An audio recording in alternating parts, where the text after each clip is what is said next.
My full name is Jean Marilyn Schiffmann, and I'm 94. Years young. My nickname is Sunny, just like a sunny day. I got that years and years ago. I was probably 16 years old when someone says, "Oh, where did you get that name?" Then I say, "Well, if you can't tell, then it probably doesn't fit anymore." I was a senior in high school when World War II started. The Civil Service called me. They told me about this new opportunity with the Civil Aeronautics Administration, which was the forerunner of the FAA. It was doing all of the radio communications between air traffic and the ground, and they were looking for women. There was no direct communication at that time between airplanes and air traffic control. They had to report over each station to somebody on the ground. We had to learn teletype operation, something called photo tape, which was a little tape that you could type up ahead of time. We learned how to make weather observations. I've become a certified weather observer. My first assignment was Mount Shasta, and probably the scariest thing at Mount Shasta was the obstruction poles. The radio was on the top of the pole. These were about 75 feet high. I was always terrified of heights, just terrified. I don't like standing on a chair. And to climb up that was just scariest thing for me. I worked 9 years. My last place was Las Vegas, and I had wanted to learn to fly. I had had one flight lesson. I thought, this is not like standing on a chair. Here I'm sitting in a chair, I'm strapped in, I see these nice wings out here. I can see everything. It was wonderful. And so when I was in Las Vegas, I finally started learning there. And I had terrible instruction. I had a former military guy who was kind, but the problem was I knew everything required to be a pilot except what made the airplane fly. I think he assumed that I understood everything about the airplane. And so on my first solo, he said, "You just go around the pattern once and land, and I will be right here." And of course, I knew everyone in the tower, and I thought they were my friends. So I took off, and I was on downwind. I could see that Bonanza Airlines, which flew DC-3s, was down there ready to take off. And I thought, oh, my friends in the tower are going to let me land first. But no, they say, "Continue your downwind. We will call your base." I had never heard that. I had never flown downwind away from the airport. So I'm getting closer to the ground.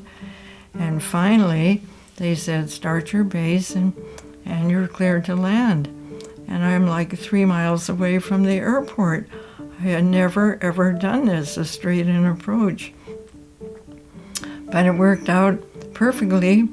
But when I landed, the instructor came running over with a red face. He was furious.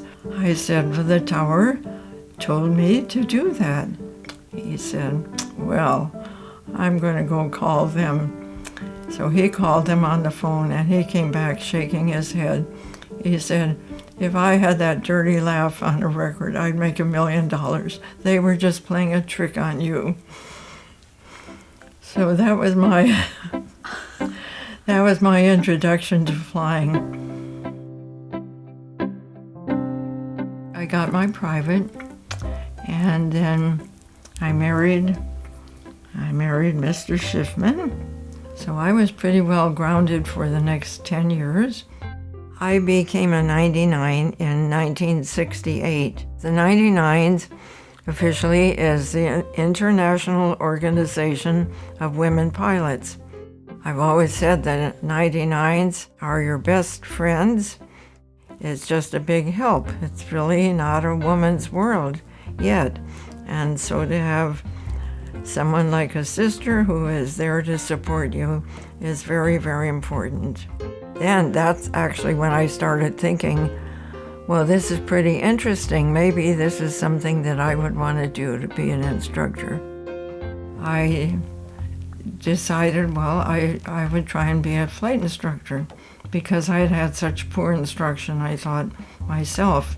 And we had 4 sons, and only the youngest one was the only one ever interested in flying. So when I decided to learn to be an instructor, I would sit on the right side of the airplane, which seemed totally wrong, and practice with him. Well, so I did become an instructor, and I loved it. I had so many difficult students that other people had given up on simply because they didn't explain things. I loved the psychology of it, how you had to talk differently or explain things differently to people. I had a student who needed an airplane to travel. I always taught any student that when your airplane is on the ground, it should be tied down. And he always did that. He religiously tied the airplane down. One day, I was out flying in a flight school airplane where I could hear all the communications, and I heard the control tower tell him in flight to do something that was unusual. Then he did it apparently perfectly. The tower complimented him. So when I got finished with my student, I got in my car, drove down to where his airplane was parked. He was not around, the airplane was there, and it was not tied down. And then I left a little note and said, "Are your tie downs broken?" I had hardly gotten home before my phone was ringing.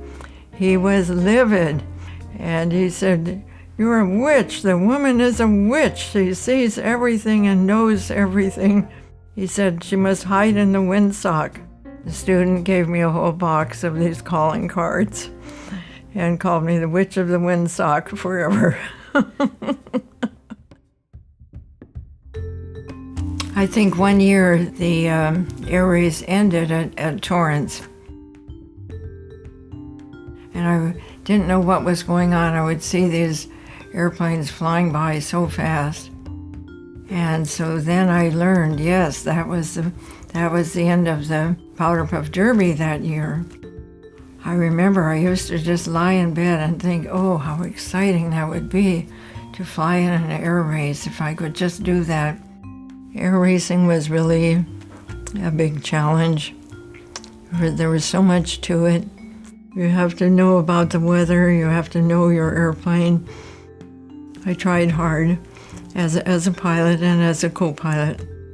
Some people felt that the co-pilot was not as important. Each one has specific instructions. We decided the pilot is totally responsible for the airplane, for its condition, for making sure it's fueled, for figuring how much fuel it needs. And the co-pilot would check the weather, would do all the radio communications, would make the hotel reservations, and together they would decide whether the weather was good enough to go. I went on the Palms to Pines many times, and then I flew in the Powder Puff Derby 7 times, including the last one, which I took one of my students. She said, "I thought this race was supposed to be glamorous." And one of the old-time racers standing nearby said, "Honey, the glamour is back home before the race when you tell your friends that you're going." And I thought, that's about right. It's really a test of stamina. I have a whole stack of powderpuff derby and air race classic programs, and I have to look in there to see, was I in this one? Usually I could remember by the route, but not always. I have lots of trophies around, and people always said, well, did you win?